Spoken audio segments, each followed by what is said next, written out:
touch that. Revelation is a scary chapter. It's a scary book for some folks. But if you look at Revelation, you will understand that it ain't scary at all. The only thing that scares you is what it says, but if you know where you at, that's right. That's right. That's what you're scared of. That's right. But I'm going to show you a text today that Revelation was already talked about in other chapters before it ever got written. Amen. Revelation 6th chapter. We're going to talk about some forces this morning. 6th chapter, verses 1 through 8. We're going to talk about the first 4 seals being opened. It reads this way. And I saw when the Lamb opened one of the seals, and I heard as it were the noise of thunder. One of the 4 beasts saying, Come and see. And I saw, and behold, a white horse. And he that sat on him had a bow, and a crown was given unto him. And he went forth conquering, and to conquer. And when he had opened the 2nd seal, I heard a 2nd beast say, Come and see. And there went out another horse that was red, and power was given to him that sat thereon to take peace from the earth, and that they should kill one another. And there was given unto him a great sword. And when he had opened the 3rd seal, I heard a 3rd beast say, Come and see. And I beheld, and lo, a black horse. And he that sat on him had a pair of balances in his hand. And I heard a voice in the midst of the 4 beasts say, A measure of wheat for a penny, and 3 measures of barley for a penny. And see thou hurt not the oil and the wine. And when he had opened the 4th seal, I heard the voice of the 4th beast say, Come and see. And looked, and behold, a pale horse, and his name that sat on him was Death. And hell followed with him. And power was given unto them over the 4th part of the earth, to kill all with sword, and with hunger, and with death, and with the beasts of the earth. I would like to put a cap on this and tell you today, watch the Lamb. Watch the Lamb. That's who you got to watch. You have to watch the Lamb. You can't be watching all the other stuff that's happening around you. You got to watch the Lamb. If you watch the Lamb, then you might be able to follow the Lamb. But if you're looking at everything else around you, you're going to miss the Lamb. Oh, wise and wonderful Father, I just thank you this morning, Father, for such an opportunity as this. I thank you for a word such as this, for a time like this, Father. I now ask, Father, that you speak through, speak to, and teach, Lord, that we may be able to go out and tell a dying world, what must they do to be saved? Father, these and all other things, I come to you in your Son Jesus' name. Amen. So, the problem with us in the church and in the world is we want to watch everything but the right thing. That's right. We ought to be watching the Lamb, but we're watching the preacher. We ought to be watching the Lamb, but we're watching the teacher. We ought to be watching the Lamb, but we're watching the deacons.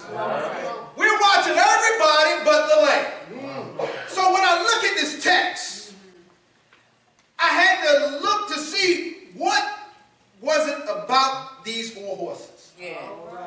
But the problem that came to mind was there are so many different Bible scholars that have so many different interpretations of what it meant. That's right. One scholar says that it's a white horse. That first horse was a white horse.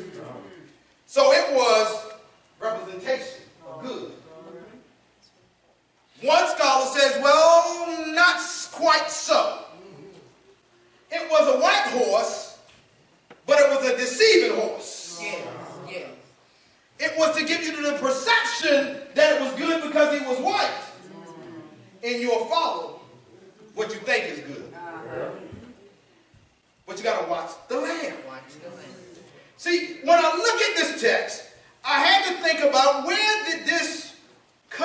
before now.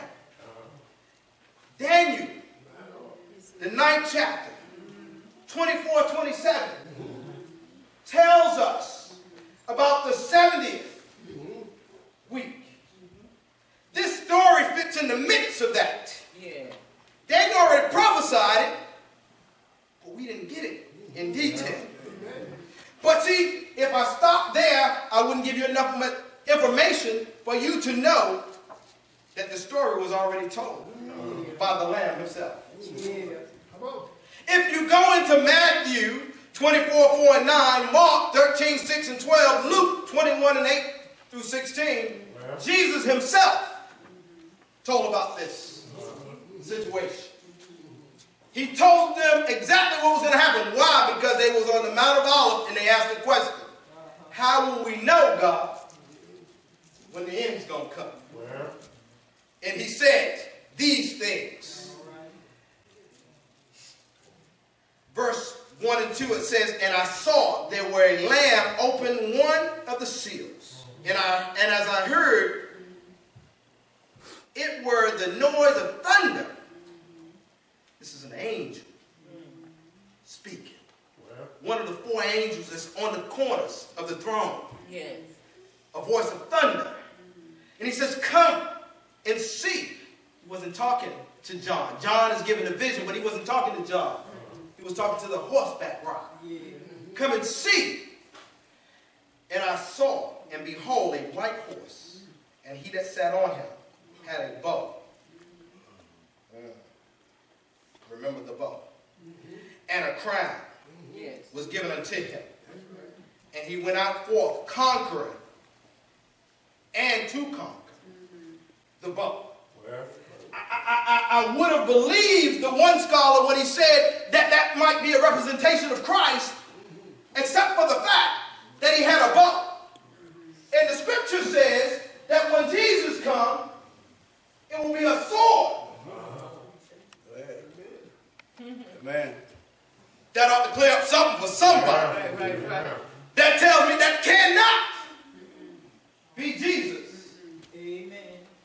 But when we look at that, because of the so many beliefs of what that represents, it's scary because we got to try and figure out which scholar has it right. All right, yeah. But I don't worry about the scholar. That's right. I worry about the word. That's right. Amen. Oh, the word of God is the word of God. It don't change. The scholars change every day. Amen. Today you got Minister Archer. Next Sunday you will have Reverend Lee. Next Sunday you will have Reverend Lee. You might have somebody different. But we change. But the word of God don't change. So if you watch the Lamb, which is the word of God, you will stay on the right course. Amen. See, but our problem is, when the white horse took off, there's some Christians that saw the horse take off and they took off with it. Oh. But you didn't hear the story. Because if you heard the story, who's opening the seals? Who's opening the seals? The lamb is opening the seals, so why are you running over here when the lamb's still over there? You trying to catch up with the horse, and you done left the lamb. You got to stay with the lamb. If you want to get this thing right, you got to stick with the lamb. Preach. Matthew 24:4-5, Jesus tells us about this. He says, do not be deceived. There's many that's going to come professing to be. Preach. But they're not. And he says, don't be led astray. Amen. Don't be led astray. But the white horse is pretty. And it's a white horse. The hero is on the white horse. That's where I want to be. I want to be where the hero is. It said he's coming to conquer. That's got to be Jesus. All right. My. But if I understand the scripture, it says the lamb is opening the seal. Yes. I can't confuse the two. Preach. So point number 1. Believe the gospel. Amen. Share it with others. Stand firm. on Christ in this world. Yeah. So that you can go with Christ That's right. in the end time. Yes. That's right. Stand firm. Revelation 6:3-4 says, I'm not going to read it. I read it to you. I'm just going to talk about it this time. Right. I want to talk about that white horse because it was significant and confusion to me in my study, looking at all the different scholars. But this horse, the second horse, was a red horse. Some says it represents blood. Oh, it does represent blood, but it ain't the right blood. Come on. You got to watch the blood of the Lamb. Yes. That's right. And not this blood. Yeah. This blood is blood of war. Blood of destruction. Yes. Blood of killing one another. All right. See, when I see this, I wonder, because now this is some confusion here. Because I said Jesus is coming with the sword. All right. Not with the bow, but this text said that this rider has a sword. I said, well, these scholars are really messing me up. But God said, make it plain. All right. Make it simple. Don't try and worry about the horse. Don't try and worry about the weapons. Just watch the Lamb. The Lamb is still opening the seals. He ain't moved. Which means he's still sitting on the throne, because if you know this text, the text says that this is in that tribulation period. Where Christ is sitting on the throne of judgment. So if he's still sitting on the throne, it don't matter what kind of war and destruction people are bringing at you. Yes. Amen. Right. Amen. Oh, it's already happening, people. Yeah. You got family members Yeah. fighting family members. Yeah. You got friends that used to be your friend that ain't really your friend. That's right. You got folk always attacking you every day. War is at hand right now. But the problem is you are so busy worried about the war that's happening around you that you forget to watch the Lamb. Amen. And when you take your eyes off the Lamb, you open up for some trouble. All right. You've opened up for some problems. So if we look at this, it's causing internal strife. That's what that second rider does. He causes internal strife. He will come and say, well, I heard Reverend Britt say at the service on Sunday that him and Archer go way back. But then they go to Reverend Britt and they say, Reverend Britt, you know, last week I saw him. Reverend Archer. He had some unkind words about you. Because what they want to do is cause strife between the two of us, because they see that he'll support me. All right. And they don't want the support. So they want to attack. But Reverend Britt and Minister Archer got to watch the Lamb. Yes. Preach. If we watch the Lamb, Yes. it don't matter what you say. Preach. Because I'm going to see the Lamb in him. Yes. And he's going to see the Lamb in me. You preacher. And we are able to continue to walk together. But when we take our eyes off the Lamb, that's when we fall into trouble. Same thing comes out of Matthew 24:6-7. Jesus tells us that there will be wars and rumors of war. Amen. But he said, be not troubled. Yeah. No matter what comes, be not troubled. Why are you worried? Why are you worried? What is the problem?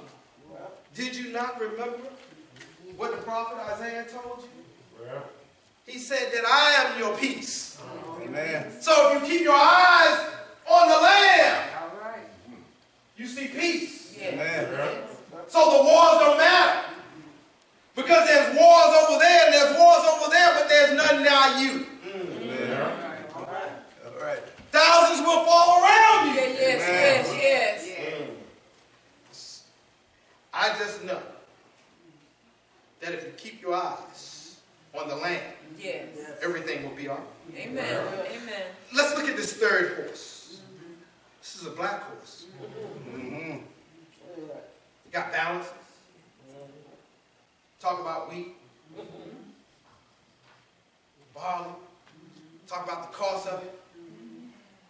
when the scholars try and break this down, they try and tell you, oh, it means X, it means Y, it means Z. And you're so worried about that. You're so concerned about what you're going to be able to do. Because actually what it's talking about is a famine. It's talking about a famine that's going to come because this guy that's riding this horse is going to put the price on things that the rich folk can't even afford. So if the rich folk can't afford it, what you think going to happen to the poor folk? And most of the time, I'm not going to put God in a box. But most of the time, the rich folk don't know him like the poor folk. Go ahead. I know that's Go right. ahead. Rich folk don't know God quite like the poor folk. All right then. Because the poor folk call on him. Yes. Jesus. Because they need him. Jesus. But the rich man feels like I don't need him. Because I got all I need. That's right. So if he's going to make it so the rich folk can't afford, poor folk going to die. Go ahead, preacher. But there's something about this thing. Because Christ told him, don't hurt the all in the wine. Don't hurt the all in the wine. See, there's something about that all.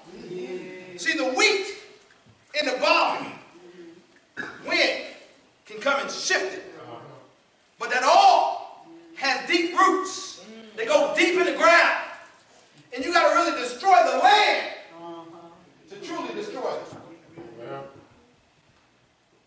God is telling us, listen, he says, I am the one that's going to take care of you. That's right. That's right. I am your provider. Yes. I am your keeper. Yes. I am your protector. Yes. So if I am all of that to you, then what does it matter what price Amen. Jesus. that he set? That's right. It doesn't matter the price that the horseback rider sets. What matters is that you keep your eyes on the lamb. Amen. If you watch the lamb, you don't have to worry. Matthew 24:7 says Jesus tells us that nations will come against each other. Amen. And when nations come against each other, what generally follows that is famine, destruction. Yes. But Jesus tells us, I got you. Amen. When the famine comes, Yes. when the hardship comes, Yes. when the trouble comes, realize that I'm still in control. Yes. If you realize that the Lamb is still in control, then why are you worried about the famine? Jesus. Amen. Why is the famine a trouble for you? It don't bother me. Because guess what? If he's in control, and I starve, Yes. and I die, Yes. that means it was his control. And if it was his control, that means it was my time. Yeah. And if it's my time, Yeah. that means he's calling me home. I ain't worried about the famine. I'm just watching the land. Yes. In this last horse, this is important. I don't know if you paid attention, but Reverend Lee, do you know the name of the first rider? You don't know the name of the first rider. Reverend Britt, what about the second rider? You know the name of the second rider? Reverend Britt, the third rider, you know the name? Wait a minute. Why don't these preachers know the name of those first three riders? That's confusing. Because it won't get it. There was no name for those riders. Which in my mind tell me there's really no significance to those riders. You preacher. There's nothing to worry about with those riders. But this last rider, he gave you the name and he told you it's death. And you have to deal with that rider. You have to face that rider. There's no way you'll see him without facing this rider. So he gave you the name. But he told you something about it. See, there's another part of the story that scares me. Because there was a rider with a name, and there was 3 other riders with no name, and they didn't have no followers. This rider had a follower, Yes. which was hell, picking up all that got laid down that didn't know where the lamb was. See, the problem is when we're so busy chasing after the horses and forgetting about the lamb, that when death comes, we're going to chase death. What a word. Ain't going to get picked up by hell. What a word. What a word. We got to watch the lamb. Amen. If you don't watch the lamb, you can end up in the wrong place. Amen. See, we do this all the time. Why do I know it? Because we come to church Sunday after Sunday and we hear the word, but we go home the same way we came. But when we hear more words like this word that tells you that the wages of sin is death, and death. Go ahead, preacher. You preaching, preacher. The problem with us is we're afraid to die. And a Christian that's afraid to die scares me in their Christianity. Amen. Because if you're scared to die, then that means you don't know where you're going. Amen. Because when we read this text, I'm going to talk about Matthew, and I'm going to leave it at that. And then we're going to finish this thing out with the 4th point, and we're going to be done. Jesus, in Matthew 24:9, tells them that the enemy shall kill you. Yes. The enemy shall kill you. Mama, he said, no, they will. He said, they're going to. They're not going to try. They're going to kill you. Because of what? Because you love him. Yes, yes. They're going to kill you. But my 4th and final point, and I'm going to apologize to you now because I realize that point 2 and 3, y'all didn't get it. Y'all didn't get it because I ain't give it. I ain't get point 2 and 3. But guess what? Think about it this way. Remember I said those horses in the beginning didn't matter? Sometimes these points that we make don't matter. You got to know the real points. See, we come in and we give you point 1, point 2, and point 3, and you go home with those points, and then you forget the real point. That's right. But point 4, just to make you realize that there might have been 2 other points in the middle. Point 4 is that you got to remember, because he already died, you got eternal life. So when death gets you, Yes. then you ain't got nothing to worry about, because guess what? You have life because of his life. You got to watch the lamb. See, if you watch the lamb, then you'll know the story of the lamb. The problem is most of us know about church, but we don't know the true story. We don't realize what really happened. Amen. There was a man named Joseph, but it don't matter in the point of the birth of the child. See, sometimes we got to look at the pieces that's there, but they don't really make up the whole. Joseph exists, and Joseph is key, but Joseph didn't make it. Only people that made it was Mary and God. Mary had a baby. Yeah. That baby was the lamb. Yes, yes, yes. See, if you start watching the lamb from the beginning, All right. then you can see him in the end. But if you lose him in the beginning, All right. you'll never get to see him in the end. See, in the beginning, he was born with no place to lay his head. Amen. He went through some things that none of us could bear. Yes, yes, yes. He suffered for you and I. Yes. He got whipped, had meat torn out of his flesh, so that you don't have to suffer, but you still make yourself suffer. If he's already been through it, why are you still going through it? Amen. You're suffering because you want to suffer. He's already paid the price. Amen. But he didn't stop with that. See, I would have stopped with the first lick, Reverend Lee. I would have said, I'm done. Let them go wherever they're going, because I'm done. But he said, no.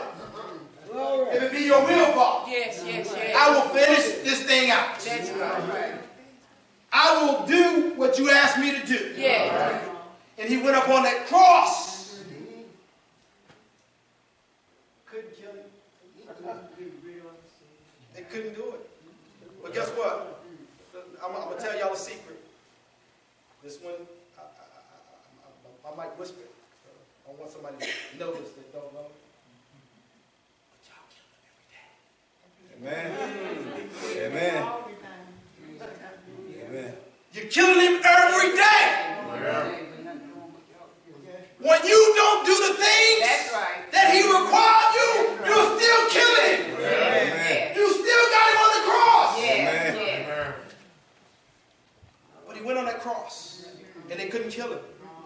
They pierced him in his side. Blood and water gushed. It didn't kill him. What killed him was his love for you and I. What killed him was his dedication to his Father. What killed him was the mere fact that he gave up the ghost on his own. On his own. They couldn't take it from him. That's right. He gave it up. And when he gave it up, he released it into his Father's hand. So that you and I can have the Spirit within us. Yes. He went in a tomb. See, there's some things that's not significant, and there's some things that is. I think that the writer said it was a borrowed tomb. Amen. If I go ask Brother Jimmy to let me borrow a slice of pie, I don't think Brother Jimmy wanted the pie back. That ain't something I can give him back. Because it's gone away. I've consumed it. So if the tomb was really going to be his tomb, nobody else would have went in the tomb. But it was borrowed. Because he knew that the tomb was going to be given back. Yes. Because he wasn't going to stay. Yes. Now I'm going to close right here. Yes. Because I talked about that man named Death. Yes. That's riding the last horse. All right. Jesus went down Yes. and talked to death. Go ahead, preach. And he asked him, oh, death, Yes. where is? Where? Jesus. Death ain't got no power no more, people. Jesus has taken the power from death. So if you're afraid of death, you're afraid of nothing. Go ahead, preach. But there's so many folk that's afraid of death and ain't afraid of God. I guarantee you, if I told you there was an armed man standing outside that door, most of us wouldn't go out there. Because we're afraid of what might happen. But preachers and teachers tell us all the time what could happen to us if we don't do what the Word of God asked us to do and we still don't do it. That's right. Amen. That would tell me that you're afraid of dying by going out there, but you ain't afraid of what God gonna do to you. Amen. Go ahead. But the most important thing of Jesus doing all that he did, after going in that tomb on Friday, he stayed there all day long. Stayed there all day Saturday.